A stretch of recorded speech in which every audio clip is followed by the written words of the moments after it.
beautiful creatures of the world, and welcome back to Coffee with Kerri-Lynn. It's a beautiful day in the far north of Maine, up along the Canadian border in the Crown of Maine, and it was a beautiful day wherever you are as well. It's been 10 days. I haven't podcasted in 10 days because life has been happening, ladies and gentlemen, beautiful creatures of the world. I have adversity just like you guys. You know, life has its ups and downs, just like you guys. I know people look at the videos and think, oh, what a fantastic fairy tale life she has, and that is the furthest thing from the truth. A lot of people are going through this unreal phase in their life. They're disconnecting from what's going on in the real world, you know, all the dumpster fire that is that. And they are watching a lot more YouTube, they're watching a lot more TikTok, and they're comparing their life to the life of content creators. And honestly, you're not doing yourself a service. You're doing yourself a huge disservice. My audience knows that they are only seeing less than 1% of my life on film. I do not throw my life up in my podcasts. I pick and choose. I carefully curate what you're going to see and what you're going to know about my life. I live 99% of my life in the background, and I leave it there. And that is where all the fun, all the magic, all the happiness, all the sadness, that is where life really happens. That is my reality. And my audience is based AF in reality. So if you are a person who is on these platforms and you're comparing your real life to a content creator's life, you're doing yourself a huge disservice, and you're causing more anxiety and depression in your life than you really need to. My life is a dumpster fire, ladies and gentlemen, beautiful creatures of the world. It has been a dumpster fire for almost 2 months. It's just the fact. You have nothing in life if you do not have your health. And I want to make that very clear to everybody. If you are not well, then you have a lot of nothing in life. You can have all the money in the world. You can have all the fame and fortune in the world. You can have everything your heart desires. But if you are not healthy enough to live your life, you don't have a life. And we've been battling my husband's health for almost 2 months. He is up and down with what's going on in his life. And in between, there have been some major miracles, some major blessings have happened in the lives of our youngest son, our daughter-in-law, and our grandchildren. And it's just been a whirlwind of worry, and it's been a whirlwind of happiness, and it's all colliding together. And that is what we consider the experience of life. So let's start from the beginning. For those of you who have been regulars to my channel, you guys know that my husband got sick last month. Our grandson had his 4th birthday party here at the house, and when they came over, they was all sick with colds. I'm not touching the rest of it with the 10-foot pole because I've had my speech. Now, my husband has a birth defect in his sinuses, and they don't drain properly. The last time he had a major sinus infection, like he got right after the birthday party, was 25 years ago, and he needed to be hospitalized. They were going to put drains in. They chose not to, whatever. It was the 90s. And he has not had an infection like that for 25 years. And a week after the birthday party, he got up from a nap. His face was out to here. Everything was sagging. I thought he had a stroke or Bell's palsy. So I shoved him in the car and sped to the emergency room. And that was the 5.5-hour video rant that I did about waiting 5.5 hours in the emergency room before he was seen. His blood pressure was through the roof. He was very close to stroking out. It was just a horrible situation. But it was a Saturday and the doctor wasn't open. So that's where we ended up. He ended up on a course of antibiotics for 7 days. He took that course of antibiotics. Everything went back to normal. Life was good. He was feeling better. 3 days off the antibiotics, the face started swelling again. That was a Tuesday. So I called the quack's office, trying to get him in because we need to do something. You need to look at him. You need to see him. Things are swelling. It's not over yet. And I am told they cannot find his medical records. Then I am questioned as to whether we switched doctors. No, we have not. He's had the same quack for 10 years. How could this have happened? Oh, well, we changed our computer system over 2 years ago. I says, well, he's been being treated by the quack. Every time he runs out of his prescription BP meds, the pharmacy calls the doctor's office and the quack, you guessed it, refills the prescription for 2 years. So don't tell me y'all lost his medical records. But they did. And long story short, we have to start all over again. They couldn't see him that day. We have to go to the walk-in medical center. So we do. Now, he hasn't been in that medical system for 5 years. They had all his records. So it was kind of like an in and out type of thing. All the medication, this is what he was on, it's happening again. They prescribed a super antibiotic for him. Whether it was bacterial or viral, it was being done. And he got all kinds of medication for that. And 3 days after he finished that course of medication, he got sick again. And there is a new virus going on. I don't know if you guys heard about it, but you test negative for the flu, for norovirus, for C19. All of it is, you're testing negative for everything. So, even though we don't have a official doctor yet, because he's got to go to his initial appointment to a doctor he's had for 10 years. Well, anyways, long story short, called the office and they said everybody in town's got it. It's just a stomach thing. You're projectiling. You just stay hydrated. Take some Imodium if you have to. It gives you a severe back pain. Don't panic about it. It'll feel like your back end is on fire. So on and off for the last couple weeks, he's had this. And it gets better and it gets worse and it gets better and it gets worse and it gets better and it gets worse. And what I think has happened is all that, the antivirals, all the penicillins in the system, antibiotics, that's the word I'm looking for, has killed off the good bacteria in his gut and the bad bacteria in his gut. And I just think it was medication induced. And then he got this crazy new thing that everybody is getting that nobody can seem to control. And they don't know what it is, and it's lasting for weeks. Sometimes it lasts for 2 or 3 days. Sometimes it lasts for weeks. But the fact that I haven't gotten it yet, and I have inadvertently walked by the kitchen table and grabbed his glass of water and took a drink and kept going. I didn't get it, and I get everything under the sun. So I didn't get it, and, we sleep together in the same bed. I'm still not sick. If he has the slightest cold, I get it.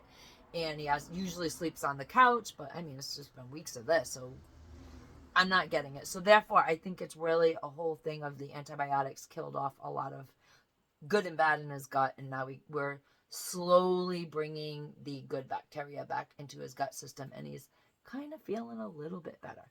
And that's what I think is going on there. So we're getting back in the saddle, back in the swing of things, as you can imagine. That part of my life has been very stressful because he is the sole breadwinner and he has a company to run, and I have a farm to take care of, and just nothing has been meshing correctly around his health. So some days he's great, some days he's not, and we'll find out what it is, because now we're just building the good bacteria back in his gut. We're doing things a little more holistically now.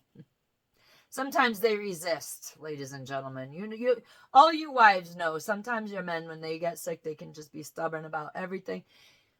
And we're on that part of the program where, he's just tired of not feeling good. So there's a lot of mental, emotional, physical stuff going on in life right now. And that's where we're at with that.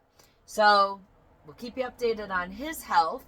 And now for the absolute blessing in our life. On the 16th, You guys know that if you've been with the channel for a while, our youngest moved home with his wife, and they had a baby a year ago, and she has 2 children. We're a blended family. I've discussed this before, and I try not to discuss the fact that we are blended often, because it just doesn't feel like we're a blended family. It feels like we have always been together. We were always meant to be together, and that's just how it is. I do every once in a while talk about step parenting. I talk about bringing step grandchildren into the fold.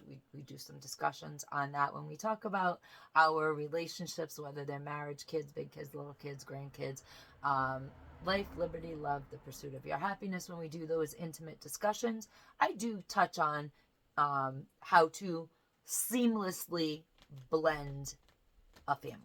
And we don't look at step anything. We're just all. We're always been a unit. We will always be a unit. And that's the skinny on that. Well, something absolutely incredible happened to them. They moved up here out of state, like I said, a little over a year ago. They got married. They had the baby, the youngest, and they had to find jobs, and not everything was all set up. And we've got a housing crisis in the great state of Maine, and we've got a super housing crisis in a rustic county, and they've had to rent a place, and it's just all of it was kind of thrown into their life, their first year of marriage. That should have been the honeymoon year. There was a lot of brick walls. There was a lot of adversities. There was a lot of not just a lot of getting to know you. That happens in your first year of marriage, where you really get to know a person 24 hours a day, 7 days a week. Fun. And adversity happens. There are things that you find out that you don't like, and things that you find out that you really do like, and it happens to all of us. We have been together, my husband and I, for 42 years, and we've been married for 34 of them, so there you have it. There was a lot of getting to know you, even though we knew each other. I met him when I was 11 years old, and we were friends. Then I got cute. We had babies, and we got married. But even with that, having known somebody as a friend, when we got married, there was a lot of surprising stuff.